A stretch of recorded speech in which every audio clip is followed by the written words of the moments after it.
Friday from 9 to 10 in the morning. Hello Nigeria na the program where they talk about things where they share for this politics, security, abina education, sports, abina health, where the presenter they talk Yoruba, Pidgin and Hausa, and the guests where Shabi go sit down, put smile for everything where they throw harm. Hello Nigeria na your program, in our program, making a watch am and gbadun ha.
Good morning. How na day? How you be? We thank God, though. We thank God. We thank God. Say we still there alive. We thank God. Say we na still there. Because if not be God, who fit do am? Now God, we thank Him. Say He spare our life. Say we dey. No be say we sabi waka o. No be say we sabi talk. No be say we sabi do. Na grace of God. Na Him spare our lives. We make us still dey alive. We thank Him because God know the chop apple. He know the chop pepper. He know the chop open salad. Na okwe, na thanks, na him need. Shay, you don't thank Him this morning. Say you do well. Say you still there alive. Okay. Me, I don't thank Him. And I will still thank Him. Okay, now welcome. Oh, make I take our Oga Pata Oga number 1. Oga what be say na him gather all of us keep here. Alhaji Abdul Rashid Folarami. He said we greet una say una do well. Say how una dey. He saying the thank una sake of say una always they follow us for all the programs where we they do, where we they bring for this our channel. With all the people where we say then gather they be, then they in charge of this place. They say me we greet una. We boku here, our God's plenty. The workers we dey. Our God will be saying now they in charge of everything where una they watch for television. Or last one come Oyebayo. He say me we greet una now. Say una do well. All of una, all of us, now we dey greet all of una say una do well oh. Now that una bonga program where we dey always bring for this kind of time where we dey call Hello Nigeria for Nigerians. Now we bring, now come. Hello Nigeria. Hello Nigeria the program where we dey bring sake of say make the unity where they this state make it dey continue. Because they say now where unity dey, now their progress they dey. And we get many tribes here, many languages here. Me, I be the representative for the non-indigenous. For this our channel. Now make me I go the talk waiting Latin man talk for Pidgin. Sake of say the people where no sabi ngbati, then go feel understand with the talk. Okay, me cannot talk too much. My onion for this program, for the people who never know, na Mama Jolly. When I say which one be jolly, and because I dey always remind people say make dem dey jolly after dem don work, because if you work you don't put jolly join am, you feel kpai. Yes. So if you don't work, after work make you try to dey jolly. So now dem dey call me Mama Jolly because me I dey jolly o. I no dey take jolly play o. So oya Latiman talk. Mo kí ẹ̀yin ọmọ Nàìjíríà gẹ́gẹ́ bí ìṣe wa lọ́jọ́ mẹ́jọ pé ẹ kú ojúmọ́ lórúkọ ọ̀gá tó kó wa sùn ilé iṣẹ́ Alhaji Abdulrasheed Olúkáyọ̀dé Fọlárànmí wọ́n ní kí ẹ̀yin ọmọ Nàìjíríà pé ẹ káàárọ̀. Ọ̀gá tó mójútó gbogbo ètò tó ń lọ lórí tẹlifíṣàn ìpínlẹ̀ Ọ̀ṣun, lórí Startime, lórí Free TV, lórí YouTube, gbogbo ẹ̀rọ ayélujára pátápátá wọ́n ní kí Ọlásùnkànmí ìwáyé wọ́n ní kí ẹ̀yin ọmọ Nàìjíríà pé ṣe dáadáa lájí. Ọ̀gá tó mójútó ètò yìí gangan ètò yín ètò wa ìlú Nàìjíríà Ìmúra Adésọyà Oyèdèjì wọ́n ní kí pé ẹ kú ojúmọ́ ń bẹ̀ wò. Lórúkọ tèmi gangan tèmi wá ń sojú ọmọ Nàìjíríà lápapọ̀ ọmọ Yorùbá lápapọ̀ ẹgbẹ́ Yorùbá ló làṣà Yorùbá ló lè ṣe Yorùbá ló ní ìkíni gbogbo ẹ̀ ọwọ́ Yorùbá gbogbo ẹ̀ pè sí èmi ní Abdulateef Ọláwọlé èmi nìkan kọ́ mo wà ń bí o àwọn lẹ́yìn ìgbà tẹ́ ti rí Mama Jolly ẹ̀rí mi náà àwọn kan tún wà tó ń jẹ́ kẹ́ rí wa bóyá ayàwòrán ni Mutiu Ahmed bóyá àwọn tó ń gbóhùn wá sáfẹ́fẹ́ ni Suibat Ọ̀ṣúnsọ́kò Charles Amusan Ṣọlá Ògúnlẹ́yẹ Rẹ̀mí Àdùnọ́lá gbogbo wa lórí ìṣẹ́sí báyẹn ṣùgbọ́n àwọn náà ní ká wà síwájú àwọn wà lẹ́yìn wa wọ́n ní kí n kí ẹ̀yin ọmọ Nàìjíríà pé ẹ̀tún kù ọyẹ́ fẹ́rẹ́fẹ́rẹ́ pé yóò bá wa lára pé àsìkò ẹ̀rùn táwa yìí ẹ̀rùn onírun wá ẹ̀rùn kò nírun wá gẹ́gẹ́ bí Yorùbá ti máa ń kíyàn nù wọ́n ní kí n kí n pé ẹ̀ka rẹ̀ lórúkọ gbogbo àwọn ọ̀gá tó wà nílé iṣẹ́ ìpátápátá wọ́n sọ pé ẹ̀yin ọmọ ẹ̀ ṣe báyìí ẹ̀ ṣe mílẹ̀ wá lẹ́nu ẹ̀ ṣe mílẹ̀ wá lọ́sẹ̀ yìí wọ́n ní kí n kí àtàwọn bàbá tó wà lẹ́nu lóru àtàwọn tó wà nílé alágbára gbogbo pátápátá mo ń forúkọ wọn mo fi kí n pé ẹ káàárọ̀ lónìí àlejò wa ti wà ń kalẹ̀ wọ́n ti káwọn wọn kẹ́yìn náà tó wá tásìkò ṣùgbọ́n ibi tá à ń lọ tó kan èmi tó kan ẹ̀yin ìyá wa àti bàbá wa nílé tó kan àwọn ọmọ wa nílé ìwé ibẹ̀ là ń lọ lónìí ẹ jẹ́ kọ́kọ́ kí àlejò wa náà kan kì í àlejò wa ẹ ti kí àwa ẹ bá káwọn ọmọ Nàìjíríà kan kí ẹ kan gbóhùn látẹnu yẹn. Ẹ káàárọ̀ o a kí gbogbo àwọn aláṣẹ the management the authority of this station the Osbc for the wonderful work wonderful job you have been doing in the state. Ẹ kú iṣẹ́ o. As well, I want to appreciate the viewers at home. Compliment of the season. Ẹ kú ilé o. A kú orílẹ̀-èdè yìí o. Yóò dára. Ìjọba tó sì ń bọ̀ á rọ̀ wá lọ́rùn. Ètò ìdìbò tó ń bọ̀ náà lọ́mọ àbá wa ṣe. Thank you, sir. Wọ́n ti kí ẹ rí pé nǹkan kan la mú wá tàjẹ́ kí ẹ̀yìn kẹ́ fura sí. Mo kíní kan kí yín wọn dárúkọ wọn èmi náà dárúkọ wọn èmi ní wàá dárúkọ wọn orúkọ wọn ní Ọ̀gbẹ́ni Àyìndé Paul Káyọ̀dé àwọn ní ọ̀gá Peace Corps ní ìpínlẹ̀ Ọ̀ṣun ẹ mọ̀ pé Peace Corps kí ló ní í ṣe pẹ̀lú nǹkan tá a fẹ́ mú wá ẹ rí pé ní í ṣe nígbà tá a bá ń gbé tó bọ̀ ọ̀gá. Yes, sir. Ẹ̀yin gẹ́gẹ́ bí ọ̀gá Peace Corps ẹ rí pé àwọn ọmọ ilé ìwé ti wọlé ọ̀sẹ̀ kejì ni ó parí lónìí àmọ́ pé ọ̀sẹ̀ alákọ̀ọ́kọ́ ẹ fún wọn pé kán fi ṣe gbogbo tó bá wù wọ́n pé ẹni tí ó pẹ́ dé ni o ẹni tí ó tètè dé ni o wọ́n gbálẹ̀ ni o wọ́n fọlẹ̀ ni wọ́n ṣe gbogbo ẹ̀ ọ̀sẹ̀ ẹlẹ́ẹ̀kejì la mú yìí tá a ti parí lónìí láti jọ Monday jọ Ajé síbí ibo ni ẹ bá ṣẹ́ dé. Àkọ́kọ́ we will appreciate the effort of the state government as regards the resumption of students. Oga na pidgin you go dey talk o if na Like I will still register to under you so that I will learn more about the pidgin. All right. Tó bá sàwùsá náà lè gbọ́ ẹ sàwùsá náà. I would like to appreciate the effort of the state government in the land because they are very supportive in terms of education.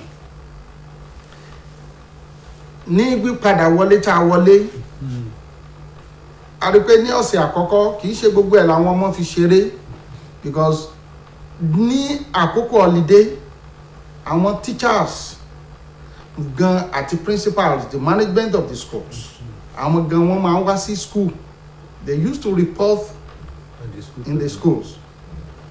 Our man, but wọ́n wà ní ìgbáradì because in most schools ní à ń lọ tí a sì rí ìgbáradì wọn tí wọ́n ń láìṣe wípé wọ́n ti wọlé. Now àkókò tí wọ́n fi wọlé kò rí bí ìtìgbà kan. Wọ́n fún wọn ní ọjọ́ méjì mẹ́ta láti sanitize láti tún gbogbo ilé ìwé kó mọ́ tó the environment of the school láti jẹ́ kí gbogbo ẹ̀ dúró déédéé torí wọn ò lè wà ní school kan máa kẹ́kọ̀ọ́ nínú ibi tí ó wà bí table then gbogbo ìdọ̀tí ewé tó ti ṣàmù káàkókò gbogbo àwọn ewé tó ti rẹ̀ sílẹ̀ àwọn paper then àwọn schools míì wà tó jẹ́ wípé ó wà porous oníkálukú anybody can just fence ti wó so àwọn ìdọ̀tí tán ti ṣe síbẹ̀ àwọn classroom wọn gba àwọn tún ṣe fún ọjọ́ kìíní ọjọ́ kejì gbà tó fi máa dọjọ́ kẹta rí pé wọ́n ti kun the blackboard pátákó ìkọ̀wé wọn wọ́n ti ṣe lọ́jọ́ and then gbà táwọn náà tó máa padà wá most of them wọ́n aṣọ school uniform náà wọ̀ wá though ní ọ̀sẹ̀ àkọ́kọ́ wọn ò tí ì ṣùjọ fún ìwé ṣàmọ̀ pé ìgbàgbọ́ tó ti wà tẹ́lẹ̀ wípé kò sí jẹ́ ti fẹ́ lọ sí school kò tí lè bẹ̀rẹ̀ ṣùgbọ́n nísìnyí wọ́n wọlé báyìí wọ́n bẹ̀rẹ̀ but tẹ́ bá dé school ti àwọn aládàáni ìjọ tí wọ́n bá ti wọlé the very day they resume iṣẹ́ bẹ̀rẹ̀ lóní monday ìyẹn bẹ̀rẹ̀ ní ọ̀ nìyẹn so the second week now kò kì í ṣe wípé wọ́n fi wọ́n sílẹ̀ ṣẹ́rí àwọn ọmọ ẹ̀hún kì í ṣe kò tètè mọ́ wọn lára wípé wọ́n ti bẹ̀rẹ̀ iṣẹ́ nìyẹn ṣe mọ̀ pé tẹ́lẹ̀ kò sí wọn mú kàn máa lọ sí school ó bá dẹ̀ ti parí ó lọ nítorí pé ọ̀pọ̀lọpọ̀ kò bìkítà bọ́tẹ́ bá wo ìjọba tó ṣẹ̀dí ń sẹ̀yìn gbàrà tí àwọn ọmọ wọlé wọ́n gbé àwọn ìgbìmọ̀ kan dìde educational reforming committee láti lọ sí gbogbo school kí ni àwọn nǹkan tí ó ní àtúnṣe tó nílò àtúnṣe so nínú ìgbà tí wọ́n ti ń béèrè fún àwọn nǹkan tó nílò àtúnṣe yẹn wọ́n wo school káàkiri wọ́n sample school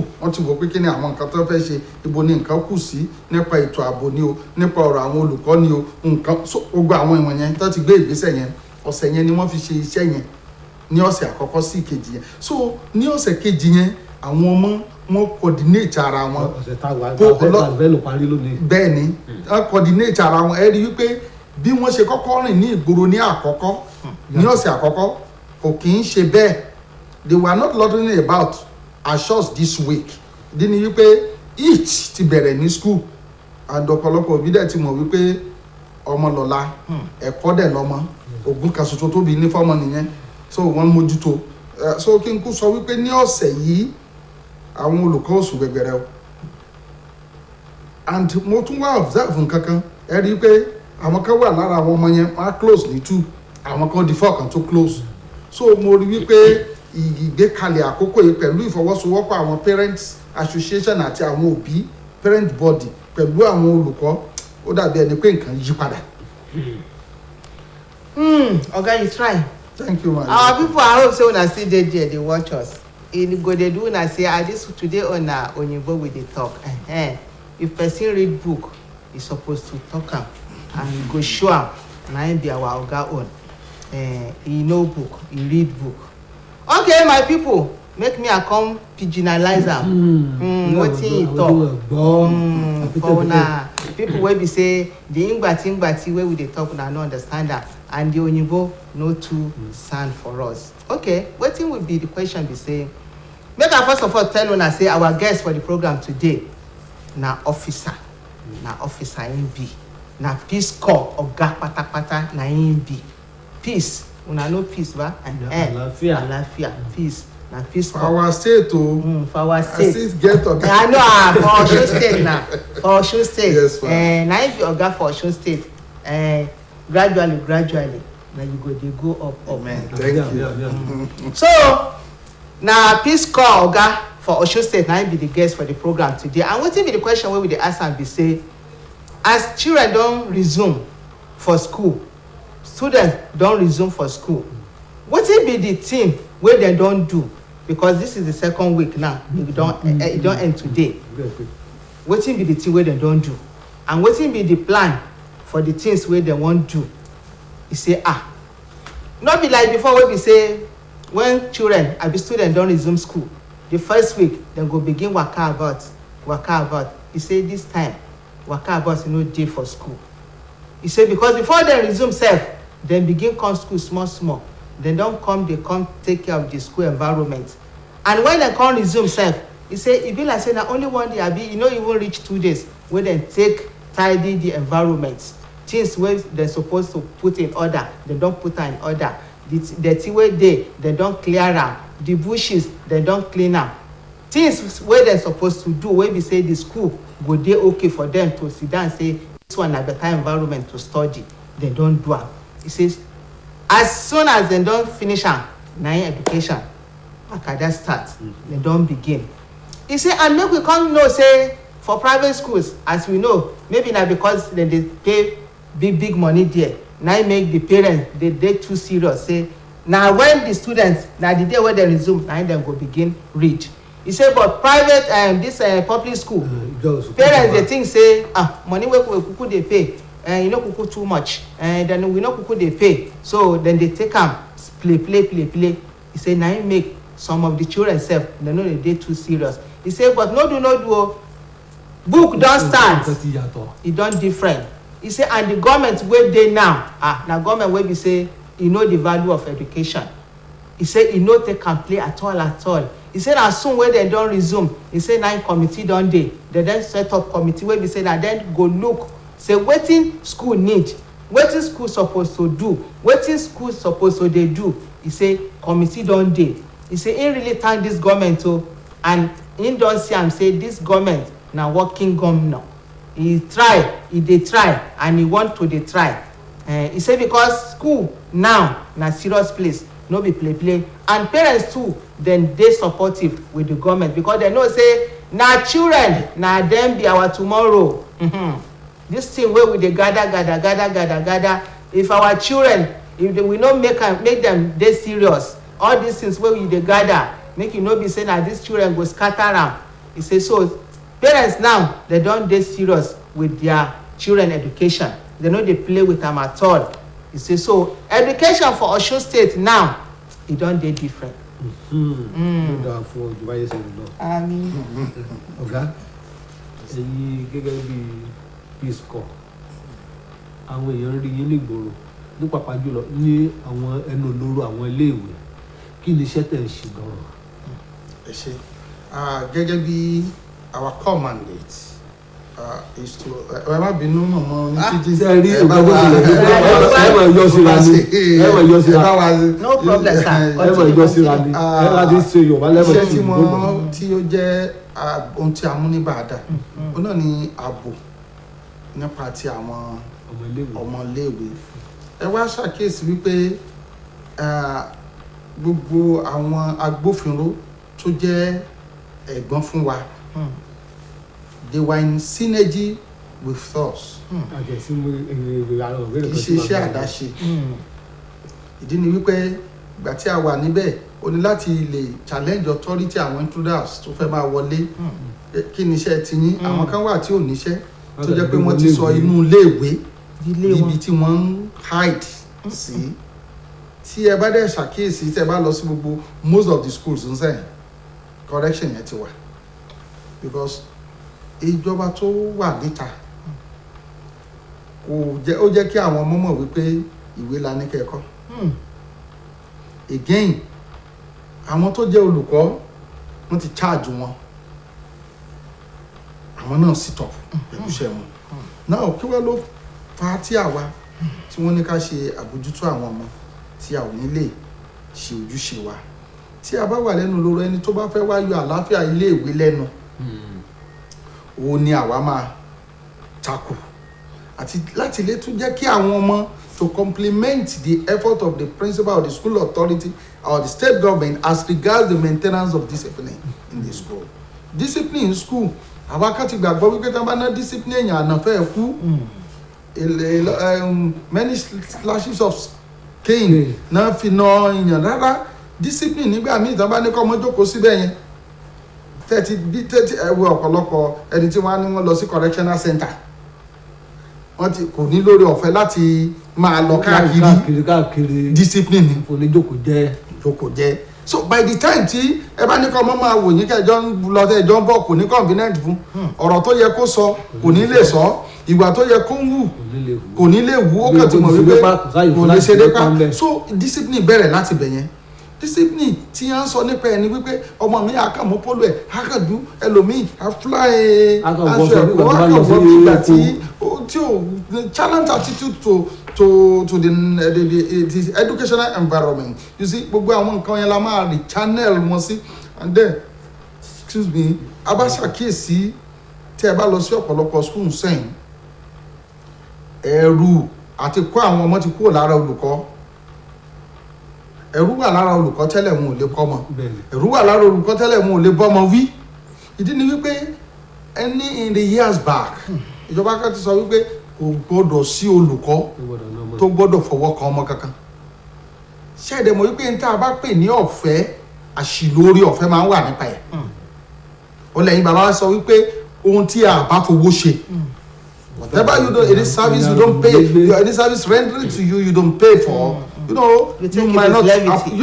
you say you might not appreciate church you will value whatever you paid for of course you know that so on that note ẹ bá ṣe àkíyèsí ń sẹ́yìn ẹ rí wípé bí wọ́n ti ń ṣe nígbà yẹn àwọn wọn ti mọ̀ wípé discipline wà nísàyìn tó o bá ṣe nǹkan tí ò tọ́ oníkálukú dẹ̀ òbí dẹ̀ ti sọ fáwọn ọmọ bà mí lójú jẹ́ ó dàbí ẹni wípé ìyẹn ti ń correct àwọn attitude àwọn ọmọ ní ilé ìwé ẹni tí wọ́n bá bọ̀ gan tẹ̀rùtẹ̀rù wọn á lọ ṣe àwọn nǹkan tó yẹ kán ṣe and then àwọn kan wà tán ti ju ọjọ́ orí tó yẹ kán wà nílé ìwé lọ tí ìjọba fi orí ọ̀fẹ́ fún láti wá ẹni tó ti bímọ méjì ẹni tó ti níyàwó méjì tẹ̀lé sọ ẹ̀kọ́ tó yẹ kán gbé kalẹ̀ fún wọn ó yẹ kán design education míì fún wọn but by the time tí wọ́n kó wọn papọ̀ ẹni tó ti ń ṣiṣẹ́ tó ti ń gbowó sọ́pọ̀ rẹ̀ tó jẹ́ pé òun gan fúnra ẹ̀ ló rán rẹ̀ tí ò lólùbáwí nílé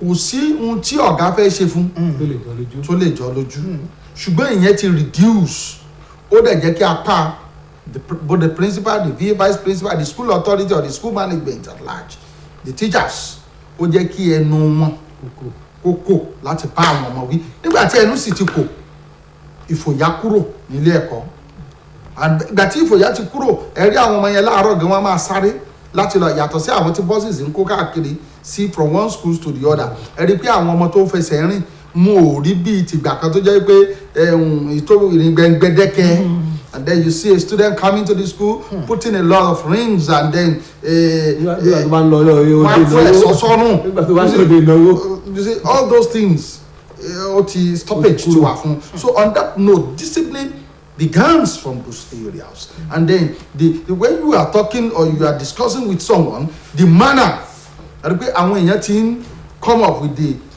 reasonable manner láti bá òbí láti bá àwọn ọmọ láti bá àwọn olùkọ́ àti àwọn agbófinró ní ilé ẹ̀kọ́ ní ìlú kọ̀ọ̀kan ṣiṣẹ́ pọ̀. Well done, sir. Well, thank you. You really try.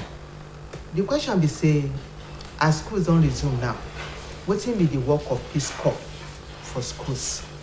Na your guy say their work na their name peace peace na peace dem dey maintain.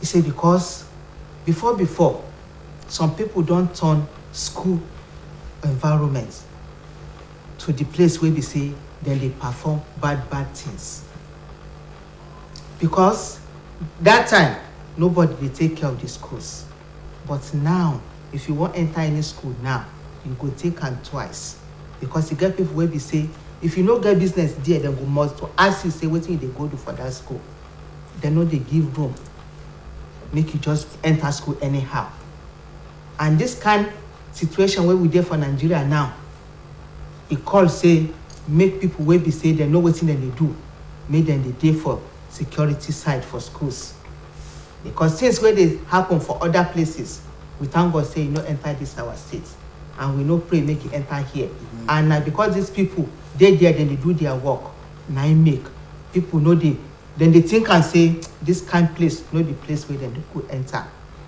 E say because before children when dem don resume school you go see them, some go dress anyhow like say dem dey go party, some go put chain for neck, put ring, put even chain for leg, because nobody dey ask them say wetin dey happen.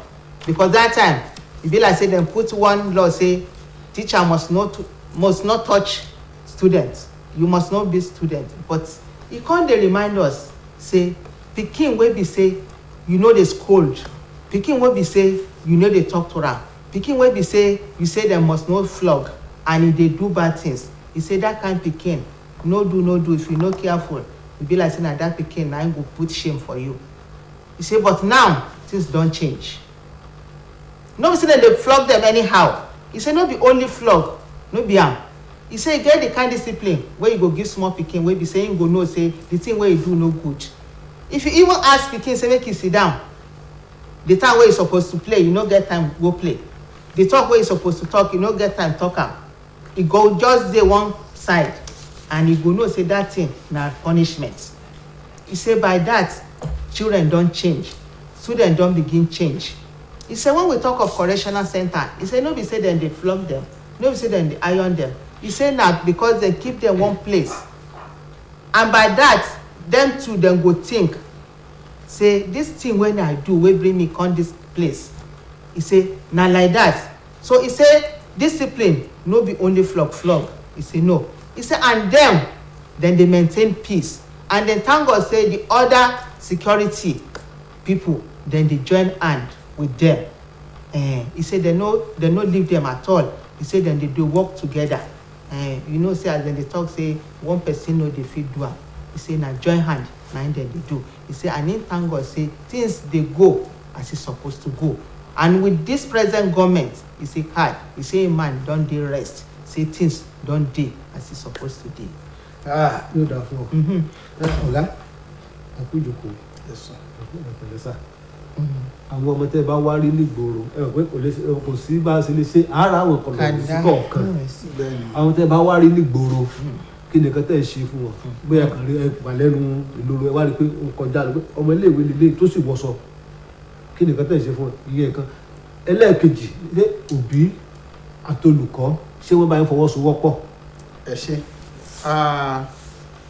Ọmọ tí a bá rí tí ó wà nínú kó tó di wípé iṣẹ́ wa bẹ̀rẹ̀ nílé ìwé, ìfọwọ́sowọ́pọ̀ àwọn òbí àti olùkọ́ à ń pè wọ́n ní parent teachers association wọ́n tilẹ̀ dáradára nípínlẹ̀ Ọ̀ṣun, wọ́n fẹsẹ̀ nílẹ̀ dáadáa. Àwọn àti àwọn principals wọ́n ti jọ wà ní ìṣọ̀kan. I've seen agan gbogbo wọn pátápátá tó wà ní ìgbọnnu education wọ́n wà ní ìṣọ̀kan. Now òun ló fún iṣẹ́ tiwa ní oore ọ̀fẹ́. Àwọn gangan náà kọ́kọ́ pè wá fúnṣẹ́ ní ìpínlẹ̀ yìí láyé bàbá wa Oyinlọ́lá kí state government tó wá ní pé iṣẹ́ táwọn èèyàn ń ṣe tó dáa ẹ jẹ́ ká lọ́wọ́ sí kó tó di wípé wọ́n gbé wọnú Gazette state. Now nípa tìyẹn tí a bá rí ọmọkọ́mọ tó bá ń rìn ìrìn àfààfí káàkiri ìgboro, like I said the other time, we don't used to beat students. Àyìn àgbà sọ pé ọ̀pá ẹ̀rù ṣe là ń fi tẹ́ bá ti fi na ọmọ àdàbí ẹni pé ṣé kò jù yẹn lọ rí báyìí. But by the time ẹ bá gbọ́ sí pim létí rẹ̀ ó ti tán nìyẹn. Ọmọ mi ìrìn náà fi ń nà ń lé, ọmọ mi tí bàbá ẹ̀ bá mú ló máa lẹ̀ mọ́ àbí ìyá. So kí lẹ́yìn wá fẹ́ ẹ̀yin gidẹ̀ ní ẹ̀ nífẹ̀ẹ́ náà máa kọjá tó ní gbèdéke. The highest is 2 slashes fọ́mọ. Ó ní bí ìwọ̀n ọmọ ti mọ àwọn ọmọ kan wà tí wọn ò ní ìdí ẹgbà. Ọ̀rọ̀ lásán lẹ máa bá wọn sọ, ìrírí ni wọ́n nílò láti bá wọn sọ. So tí a bá wá rí ọmọ kankan níta ìbéèrè ni pé kí ló dé tó lọ síta. Ọmọ mi aṣọ ẹ̀ yaná ṣe ni kó lọ lé. Ọmọ mi kẹ̀dẹ̀ ní bàtà tó gbé wá sí school kò ju bí ìgbà tí ìyẹn rinṣẹ́ bí ìgbà tí a wà lóko látijọ́. Tó bá ti toko dé ẹsẹ̀ tó gbé lọ léèwé náà ló ń gbé bọ̀ lóko, kò sí bàtà kan dandan kò dàbí ìsẹ̀yìn. So tí a bá rí a máa ṣe ìwádìí kí ló gbé ọ wá síta. Ó sì lè jẹ́ wípé olùkọ́ rẹ̀ ló fún níwèé pélébé pé kó lọ ṣe nǹkan. Àwọn kan wà bẹ́ẹ̀, àwọn kan sì ní tó jẹ́ wípé ẹ̀gbọ́n wọn ló rán wọn níṣẹ́. Bóyá ara àwọn tán àwọn area boys, àwọn street boys, àwọn street brother, so àkọ́kọ́ ṣe ìwádìí yẹn. Tá bá wá ṣe ìwádìí yẹn tán, ohun tó kàn náà ni wípé the mayor the gravity will determine the mayor òdiwọ̀n tí ó bá ìrìn àjò rẹ̀ mu ok ọ̀gá ló rán oníṣẹ́ sáré padà lọ ok nǹkan báyìí ló fẹ́ lọ ra àwé ni rà kó sáré padà and most of the schools ẹni pé wọ́n ti gbé stationaries sí ẹnu iléèwé wọn tó jẹ́ pé ní àríjáre wípé you have to get whatever you need close to you. Now tí a bá wá rí ọmọ tí a wá rí wípé ó pàpà wà níta àwọn míì wà tẹ̀rí tán wà níta thank God for this the government tó lọ tó ti reverse uniform and then at the same time àwọn tó tún wà bẹ́ẹ̀ wọ́n complement àmì ìdánimọ̀ tẹ́ ẹ bá ti rí wọn even nígbà yẹn tẹ́ ń wọ gbogbo aṣọ náà a máa ń dá wọn mọ̀ ìdí ni wípé àti júùsù mọ́ wọn ọkùnrin kan ò lè fẹ́ táyé kó fẹ́ kẹ́hìndé kó mọ̀ dá wọn mọ̀ bẹ́ẹ̀ sì ni kò ní bí ọmọ tó jẹ́ méjì kó mọ̀ dá wọn mọ̀ so by the time tá a bá ti lè rí tẹ́ ẹ bá tẹ̀ ti rí ọmọ ẹ ti rí ọkàn ẹ ti mọ̀ wípé kí ló psychologically you can read from such students wípé ohun tó wà lọ́kàn ẹ̀ ni so okay padà sínú school èmi wà kì í ṣe ohun tó wà lọ́wọ́ ẹ̀ tẹ́lẹ̀ kì í ṣe tó máa padà sí school torí àwọn nǹkan ìjà nǹkan kan náà máa ń kó tẹ́lẹ̀ bọ̀ kò sí bẹ́ẹ̀ ń sẹ́yìn ní ṣe tó wọlé torí you must be sincere kò sí àwọn pé mo fẹ́ lọ bá school tiyín a lọ bá school tiyín já ìjà alé tàbí ìjà alẹ̀ ó bú bàbá mi ni ó bú ìyá mi ni ìyẹn ti reduce so tí ọba wa mú ọmọ bóyá ó kàn mọ́ fẹ́ rìn gbèrègbèrè because ohun tó ń ṣe design sí school gan fàyè gbà kọ́ ọmọ máa nẹ̀ káàkiri láì nítumọ̀ tó bá wá jẹ́ pé ó fẹ́ lọ lé sẹ́mu kó bí mi yàtọ̀ síra òbí mi ò ṣètò àti jẹ àti mu fọ́mọ ta ló tèmi náà gbà tèmi ìyá àgàn ti bá gàn tó àìmọ́ jókòó sọ́wọ́ alágẹmọ òbí tó ti ń ṣe sí wa àwọn òbí kan gbàgbọ́ wípé àwọn táwọn fẹ́ jẹ lọ́jọ́ alẹ́ wà lọ́wọ́ àwọn òbí mi dẹ́sì wà dé ní ọkọ̀ tí ọjọ́ alẹ́ nǹkan ò tí ì dé ọwọ́ ẹ̀gàn ò tẹnu mọ́ àwọn tó gbàgbé láti tọ́ ọmọ tán ní gbàgbé ìrètí lórí ọmọ náà tí a bá wá rí ọmọ níta béèrè ó lè jẹ́ inú ilé níṣòro ti wá ọmọ mi wà ní skul inú ẹ̀ ò dùn bóyá ìjà wà láàrin bàbá àti ìyá bóyá ibi tí wọ́n fi sí gẹ́gẹ́ bí alágbàtọ́ bóyá wọ́n ń lò nílòkulò so ìmí àwa wọ́nà bóyá kò ń sá kúrò níbẹ̀ so ètò àbá ti mú tó bá jẹ́ ètò wà within our control ojú ẹsẹ̀ la máa charge padà sí skul okay tí a bá máa ní kí ọmọ mú òbí ẹ̀ wá principal ló máa lọ bá tó máa sọ pé òbí ẹ̀ tàbí alágbàtọ́ ẹ̀ bọ̀ lọ́la in some cases tó bá wá ti bẹ́ẹ̀ jù bẹ́ẹ̀ lọ wọ́n máa refer àwọn lọ sí ọ̀dọ̀ parents teachers association àwọn tó jẹ́ head ìgbọ́nu ní state àwọn yẹn ló wá máa take care up láti bẹ̀ but tí wàá di pé tó bá wá dọ́ ọmọ bẹ́ẹ̀ padà sí ọ̀dọ̀ wa a máa ṣe kíní ká máa ń pè wọ́n a máa ń pè rehabilitation centers ohun tó à ń rehabilitate náà ní wípé ìwà rẹ̀ nǹkan báyìí ló yẹ kó máa ṣe nǹkan báyìí ló yẹ kó máa ṣe tó bá jẹ́ tá a máa tẹ̀lé lọ lé tá a máa make friends pẹ̀lú àwọn òbí ẹ̀ tá a máa sọ di ọ̀rẹ́ dọmọ so kì í ṣe ìpayà pé ẹ wọṣọ ẹ rí pé ṣàṣà school even the higher institution the tertiary institution you don't see many the gun the harm people around the schools premises ó máa wà wọ́n máa tọ́jú ẹ̀ bóyá torí alẹ́ tí a lè rí nǹkan tó ṣe tí ẹ bá ti gbé students jọ tẹ wá kó kinní tí wọ́n ìbọn wọ́n máa ń bẹ̀rù ìbọn ẹni tí wọ́n bá ju báńkà láti wá tá ẹni bí àwọn agẹ́sẹ̀ máa ṣe káwọn èyí tí wàá sọ ìgbà tí ọmọ bá ń rí ìbọn so ẹni pé ìyẹn ni ó fi jẹ́ pé àwọn harms wọn kì í sábà sí ní school ṣùgbọ́n àwa tó bá wà ń bẹ̀ a jí ọ̀rẹ́ wọn láti correct wrongs èyí tó bá wá fẹ́ gbogbo ó ní àwọn ibi tá a máa refer sí either to the principal school management or to the parent teachers but àwọn kan wà tó wà in criminal acts. ọ̀dọ́ ti di jìntà. ọmọ tó bá kó gbogbo wá sí school tó ń ta tàbí marijuana tàbí nǹkan kan lè kàn handle yẹn you have to consult the people in there that is in charge to correct that act because wọ́n ní ó ní òdùwọ̀n gan tí wọ́n lè bá lọ́wọ́ wọn kan tó mú wọn àwọn kan wà tó fi ń stabilize ara wọn ó ní egbògi olóró tó ń sọ ó ní tó fi ń ṣe àṣìlú ẹ̀ òun ló ṣẹlẹ̀ and then àwọn kan wà tí wọn gbọ́dọ̀ rí ní environment wa but ọmọ kéékèèké tó ti ń lọ ṣègbà tó ti ń mú gan fúnra wọn you see them around láwọn ọmọ tí ó ti ju bíi 12-15 láti di star by the time so correction yẹn ni àwa lè ṣe ó dẹ̀ níbi tá a lè ṣe mọ́ òbí ló ní ìtọ́pọ̀ jù ṣùgbọ́n ẹni tí ẹnu òbí ò bá ti ká ìjàmbá àwùjọ ẹni tí ọmọ tí ẹnu ò ká aṣọ ò lè ká. bẹ́ẹ̀ni òṣèlú nìyẹn we can only do our part and leave the rest.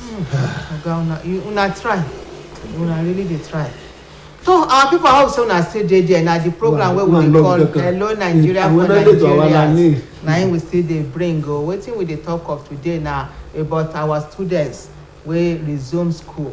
Na im we dey talk of. Our oga today for the program wey be say e be our guest na Peace Corps officer for Osun State here. And wetin we come dey talk be say the question be say as dem don resume now, if dem see any student outside the school premises wey be say just dey waka about, wetin be the thing wey dem dey do to dem? Na oga say thank God now things don really change. That one im dey still dey insist say e don really change. He say because before wey be say the things he say e get as e be that time. He say but now e don change, and with the uniform sef wey dem don change, e don really change things. He say before students just dey do anyhow. Some go say dem wan go fight school A, another one go school B say wan go retaliate. He say dem dey get things wey dem dey take fight for body sef. He say small pikin wey be say you no suppose to carry things wey dem dey take fight, you go see am with that kind thing. He say but now things don really change. He say so far na so good. He say things don change. He say and wetin come make the thing come easy for them too be say parents dem really support. He say dem support. He say because parent teachers association bin don dey tey. He say yes. He say even na themselves discover say this their work school need am. He say na dem start with them before government come put eye say these people true dem dey real work. He say so parents dem really support. He say na im make the work come dey easy for them. He say because parents sef don realize say if person no take care of him pikin, the pikin fit put shame to am. He say because now children, he say dem really need make dem handle dem well. He say but handle wey dey talk no be to dey flog dem all the time. He say no. He say because pikin wey you dey flog all the time, e no go get meaning to am again. E go just dey tell you say shebi na to flog, abeg make dem flog me make I begin do wetin I wan do. He say but no be flog. Common talk sef, if you talk to pikin, call am sit down make e talk, make una talk together, advise am. He say e go change, e go do wetin e want make e do. He say but if to say na beat, he say some pikin dey from their house sef na iron rod na dey take beat dem and dem no change.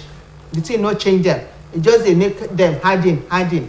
He say but if you talk to dem the way dem want, he say these children go do wetin you want make dem do. He say but thank God make him continue say parents dem really support and dem give dem support. He say na im make things dey work, e dey go as e suppose to dey go. He say and teachers now dem no dey fear to talk to the children. He say but because before teachers dey fear students. Student wey be say himself na oga from him house wey he come and nobody dey fit talk to am. If he come school, he say people sef go dey fear to talk to am. He say but now things don begin change. Teachers now dem don dey get mouth to talk to their students. He say no be say to dey beat dem na im still dey talk. He say but na to advise dem, dey make dem do wetin dem go do. He say by then even the education sef, the things wey dem dey read, e go dey enter their head. He say but make we no come forget say some bad students still dey. Some wey be say dem dey smoke, dem dey kwanya, dem dey take things wey dem no suppose to take. He say that one no good. We know say no how out of good small bad dey. He say but with the help of God and with the help of parents, teachers, he say the things dey work out gradually, and he know say with time things go take shape, e go dey as e suppose to dey. Bẹ́ẹ̀ni gbogbo nǹkan dà lágbára Ọlọ́run. Lára àwọn ìbéèrè tí a fún ẹgbẹ̀rún gbé ẹ̀yin ìbáṣepọ̀ wo ló bẹ láàrin ẹ̀yin àtàwọn ẹ̀ṣọ́ afárajọ ológun tó kù ìyẹn kan. Ẹlẹ́ẹ̀kejì, ṣé iléèwé ìjọba nìkan lè mójútó? Ẹ ṣé. Ìbéèrè méjì mo sọ ẹ̀ ọ̀kan ìtòrí àsìkò wa mo sì ń ṣe báwọn. Láti jẹ́ olóòótọ́, a gbọ́dọ̀ dúpẹ́ lọ́wọ́ àwọn the sister agencies for their support, even for their love to our organization. Because you remember the years back when the government want to approve our organization in the House of Rep, they stood against us because they thought that probably we can grow wings. Bẹ́ẹ̀ ṣe báwọn náà ṣe rò ẹni rò bẹ́ẹ̀ ni ẹni tí a bá lábà bàbá dẹ̀ ni o tí ọmọ bá fẹ́ dìde tí ẹ̀rù bá ń ba bàbá náà ni ó fi pọ́nlé ọmọ alágbájá mọ̀ tí ń rìn ẹ̀fọ́ oníjì mi ò kò níwájú yín. So on that note a ti wá rí wípé ohun tó wà ńlẹ̀ yìí ó kọjá tí ẹnìkan lè ṣe and then bí ènìyàn bí ọmọ tó tún lórúkọ tó dára ni a rí pé ní ara wọn náà àwọn tó wà lára wọn tí ó ti wá darapọ̀ mọ́ ẹgbẹ́ wa wà torí níṣe tí bíìlù wa ti ń kúrò ní House of Assembly tó ń lọ sí ọ̀dọ̀ bàbá fún approval wọ́n tiẹ̀ wá ṣe dáadáa sí wa pàápàá jùlọ lójú pópó tó bá láti sọ pé ọmọ àti ẹ̀mọ́ wípé àti ìlẹ́kọ̀ọ́ tán a ṣì wà lábẹ́ ẹ̀kọ́ ẹ rí i pé àwọn ìgbà kan wà tí wọ́n fún wa I want to see it as a trial period and then they are doing cross examination on our organization ìgbà tí wọ́n á gbé wa bóyá lọ sí àwọn DSS wọ́n rí i pé àwọn fẹ́ kíyèsí wa ṣé kìí ṣe pé a ní nǹkan tí hate and abetics tí a ní àwọn nǹkan kan tá a fẹ́ ṣe níwà tí a da ṣọ́bù wọ́n lè mú wa sọ́dọ̀ ó ti ẹ̀rọ wa lọ́rùn tọrọ àgbàpọ̀ pé ilé náà níbẹ̀ táwọn ọlọ́pàá náà bá dẹ̀ ti rí wípé bóyá civil defence wọ́n wá rí wípé àwọn èèyàn yóò ní bad intention wọ́n wá ń ṣe dáadáa sí wa to the extent gan àwọn náà voice wọ́n wà lára àwọn nǹkan tó jẹ́ kí ìrìn àjò wa yá nílé ìgbìmọ̀ asòfin tó fi di pé wá lọ sí ọ̀dọ̀ president fún assent so ìbáṣepọ̀ wa ó dára and then most especially tí a bá rí ọmọ tí ó dàbí ẹni pé ní àwùjọ tí wàhálà fẹ́ lágbára níbẹ̀ we'll have to sensitize their office to come and arrest that case and that situation because wọ́n wá kún wa lọ́wọ́ láti subsidize the issue tó wà mẹ́ torí àwọn ò ní oore ọ̀fẹ́ sí ìbọn sí àdá sí ọkọ̀ ṣùgbọ́n àwọn ní oore ọ̀fẹ́ sí ohun tó lè mú ẹ̀rù bá àwọn ènìyàn so òun jẹ́ pé tá a bá dẹ̀ ti pè wọ́n lọ́gán tá a bá pè wọ́n náà máa ń dáhùn tí wọ́n sì ṣe iṣẹ́ wọn bí iṣẹ́ now ẹ ń sọ̀rọ̀ nípa ṣé iléèwé ìjọba nìkan rárá tí ẹ bá ṣàkíyèsí nígbà tí ìjọba tí wọn ò tí fún wa lórí ọ̀fẹ́ torí ẹni tó bá so ẹran mọ́lẹ̀ ẹ̀yin bàbá wa sọ pé yóò fún lóúnjẹ nígbà tí the economy tó dàbí ẹni kó affect state nígbà yẹn tí wọn ò sí ojúṣu tí wọn ò lórí ọ̀fẹ́ láti fún wa ní àwọn tí wọ́n máa ń fún wa the stipend ẹgbà wọkọ̀ lọ ẹṣẹ̀ gbà so ní àwọn ìkórìtà wọn yẹn àwọn private schools wọ́n lo àwọn ènìyàn in most schools tẹ́ bá lọ báyìí ní private ẹ̀rí pé ṣàṣà ìbílẹ̀ ti ní rí àwọn ọmọ wa níbẹ̀ tó ń ṣe wọ́n dẹ̀ ń fún wọn ní wọ́n tọ́jú wọn ṣùgbọ́n ní àkókò yìí báyìí tí gọ́ọ̀mẹ̀ntì dé a rí wípé a gbọ́dọ̀ padà sí ojú iṣẹ́ kí wọ́n rí tí a ń ṣe tẹ́lẹ̀ and then a gbàgbọ́ wípé aláàánú ènìyàn ni àwọn tó tún wà nínú ìjọba báyìí láti yes àti ẹ̀ ti rí nínú ìbẹ̀rẹ̀ wọn wípé wọ́n mọ rírí ènìyàn. In the years past we served in the government of this land wọ́n gé ọmọ àjọ wa ní àdá a wà níwájú àwọn aláṣẹ ìjọba wọn ò kíyèsí. ẹ yàn pé ìjọba ẹrù pọ̀ lórí ìjọba ọ̀nà pọ̀ fún wọn. ibi tí a ti get it wrong nìyẹn ẹ̀yin gan lẹ́ni àkọ́kọ́ tẹ get it wrong torí pé a kùnà à ń bẹ̀rù a ò lórí ọ̀fẹ́ láti sọ òtítọ́. kì í ṣe wà ń bẹ̀rù. ṣebí torí iṣẹ́ ti yín àwọn ajínigbé ti wá ẹ̀dẹ̀ tí mo wí pé the management will charge you know we have been working in different stations. Of course. ìṣòro tá a ní lórílẹ̀‐èdè nìyẹn o hiding truth ẹ̀wò bí tó bá wa dé ọlọ́run fẹ́ bá wa ọlọ́run á bá wa ṣe sọ iṣẹ́ àwọn ènìyàn bẹ̀ lọ́lọ́run máa lò wá ní. you need to you are in the mouthpiece of the people to tell this government the truth. You might not be recognized today but tomorrow there is going to be an excellence award for you and not for you alone but for your lineage. kí ló ń pariwo bàbá owó lọ́wọ́ fún ṣebí nítorí pé wọ́n sọ̀rọ̀ ni ẹ ti sọ níbi òléwọ́ ẹ ti anyway olóòótọ́ ló ṣìkà lù mo láìkì ọgbọ́n àfọgbọ́n ṣe yín ná ṣùgbọ́n kíyèsí bí òtítọ́ bá kùtà ní ìlú níbo la ti fẹ́ rí ọ̀rọ̀ rẹ̀ look at the station here, ṣé bó ṣe rí ní àwọn bòmí nìyẹn. The station here, don't you know that they really need to build up to the standard? When I got some abroad, when we travel abroad, tí ẹ bá wo àwọn níbi àwọn embassies wọn, tí ìbẹ̀lẹ̀ ti máa kíyèsí pé Nigeria ò gẹ̀ẹ́tẹ̀. When you go to àwọn bí tá a ti ní stopover, either Paris or Turkey, you go to their airlines, see what is happening and see what is happening in this our country. Go to Saudi Arabia, kì í ṣe àwọn èèyàn wa ló develop bẹ̀. But ṣé báwọn olórí wa náà ṣe bá ń lọ bẹ̀. Wọ́n ń lọ bẹ̀ ṣùgbọ́n torí pé àwọn ẹnu wo ò tókè àlè sọ, àwa tẹ̀mí àtẹ̀yìn tá a bá tún sòótọ́ ẹ̀rù tí ta jẹ òjá lè sọ. Tí ọ̀rọ̀ mi bá wọ ẹja sọ. Ọ̀rọ̀ rẹ o. Okay, our people are also na see dey there. Wọ́n ti ń kó wa ní papá mọ́ra. Ó Ó wá débi àtítọ́ àkókò gbọ́dọ̀ kóyàn ní pápá bára ká má bàa sí sọ. So kì í ṣe pàgọ́ gbogbo wa wa jẹ́ pé láìpẹ́ ìròyìn máa wọlé. Orílẹ̀-èdè wa nílò òtítọ́. other security organizations, whether they join hands work together, I say then they do it. He says so far so good, then they work with them and then they support them. Yes. He's saying they talk them anywhere. Say then since where then they support them. He said but some other times if it be say then go see them say like say small pikin wey never sabi wetin they do well then go wan correct am. He say if you hear say anything happen abi dem dey talk together no be fight na to correct them.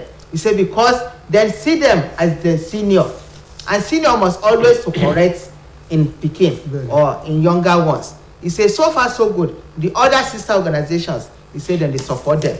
He say and schools now as him dey talk he say e don improve but wetin him dey talk he say e go improve pass like this if we do am as we suppose to do am, if we no fear to talk truth.